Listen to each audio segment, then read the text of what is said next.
Still so many questions, but now we have a much clearer picture of what actually happened on that September 11th in Benghazi. Greg Palcott went to the scene and has a detailed report on exactly what happened that day.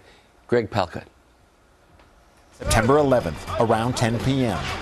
The entire safe haven, which takes up part of the first floor of the main residence, is black with thick smoke and fumes. Ambassador Stevens, Sean Smith, and David Ubben move to a bathroom within the safe area, which has a window. They try to open it, but it doesn't help. There's just too much smoke. They drop to the floor, trying to get air, but even down there, they can't breathe. So they decide to leave the safe haven and take their chances with the armed attackers who have taken over the U.S. compound. Fighting the heat and smoke, they find another window grill they can open. This is the window that Special Agent Ubben jimmies open and crawls out of, but Stevens and Smith do not crawl out after him. And so, even though he can barely see, barely breathe, he goes back in. In fact, he goes back in and out several times. He can't find them, and he is overcome with smoke.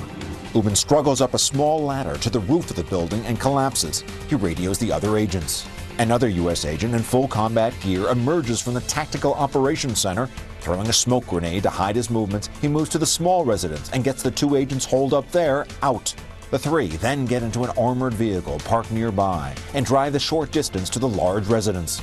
Taking turns, they crawl into the residence on their hands and knees, feeling their way through the building to try to find their two colleagues. They find Smith. They pull him out of the building. He's dead. Now remember, the crack site security team is gone, but there's a small unit of security at the annex a mile away. 6 Americans and 16 from the Libyan militia arrive. Some surround the compound. The others go in. They're unable to find Stevens. By 11, the Libyan forces say they can no longer hold the perimeter. The American agents carrying Smith's body pile into an armored vehicle and exit the main gate.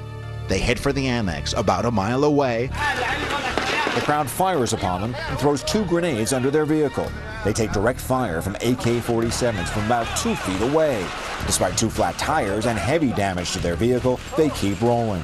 Several blocks away, they hit more traffic in a busy Benghazi neighborhood.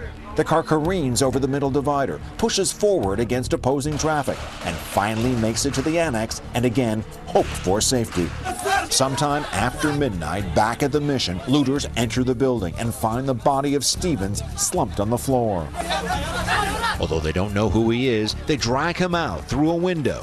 His eyes are dazed, his face smoke-stained, seemingly lifeless. Back at the annex, the battle is on again. Fighters hitting the place with AK-47 fire and rocket-propelled grenades, forcing those inside to retreat to a building further back in the annex compound. Sometime after 1:30 at the Benghazi airport, a team of reinforcements arrives from the U.S. Embassy in Tripoli. They make their way to the annex. According to reports, they were going into an ambush. Around 4 a.m., this annex compound is hit by another wave of attacks. It is described as planned and precise. A round of mortar fire targeting the roof of a building set well behind this gate. That turns out to be dangerous and deadly.